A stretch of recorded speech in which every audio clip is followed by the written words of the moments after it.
The Den of Geek Party at San Diego Comic-Con 2018. We have not only the showrunner, the executive producer, but a couple of the stars of Mars on Nat Geo. What's up, everybody? Hey, how you doing? What's up? Good to see you.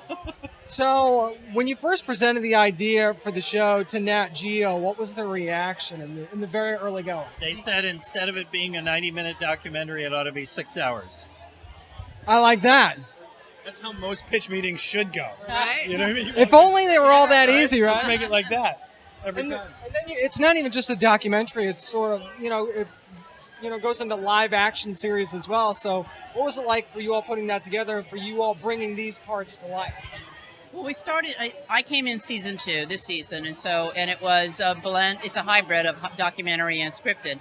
And this season we try to amp up the scripted part of it and have the documentary part of it really line up and sync up with it and tell a bit different kind of a story with a whole nother layer involved. And it's been a really challenging, fun thing. It's good. I mean, what's that challenge like when you go from documentary to live action series and you sort of kind of have to adapt yourselves into a story?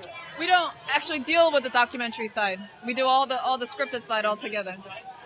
And it kind of informs one another, so the unscripted documentary side really informs what we do. I think it really, I think it helps tell the story, and because it's based in real science. Yeah, right? That's a great way to say it. It's contextualizes it.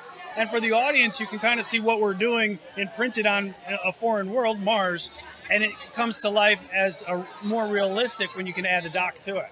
Speaking of that, how important was the realism in this whole thing? Well, it is a Nat Geo show. Of course not the documentary part, but the actual live action. But, the live action part is we try really hard to stay as close to reality, as we can. It's very much anchored in the stuff we know. Yeah, it's the facts that give credibility to a grand concept that people still haven't taken in very well. People don't really believe we're going to be on Mars in 10 years. Right, exactly. We really are going to be on Mars in 10 years. And a show like this, where you have some part of the documentary that feeds into the storytelling, makes everybody start to believe it in the same way that people started believing this was possible after they saw The Martian, which is completely fiction. Right, exactly. Well, we think.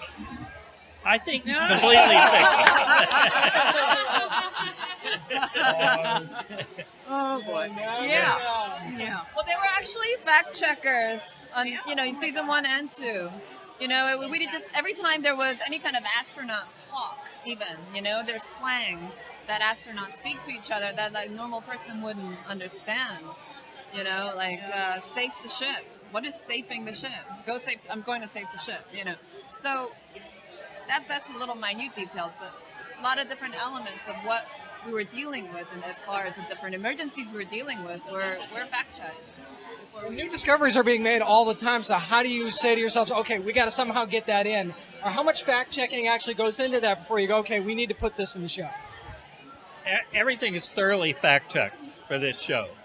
There's nothing that's represented in the fictional part of the show that couldn't be possible or wouldn't be possible or even wouldn't be likely.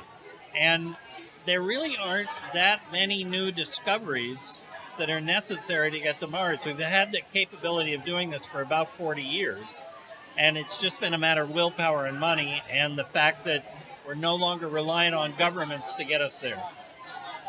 Now, switching to the scripted portion of the show, what can you tell us about where your characters are going in season 2? Other than Mars. War. No, I'm kidding. No, there's definitely a lot of conflict. You're going to see a whole new introduction to the habitation on Mars, with the new colony coming in, the new commander, and 2 commanders, butting heads for control. And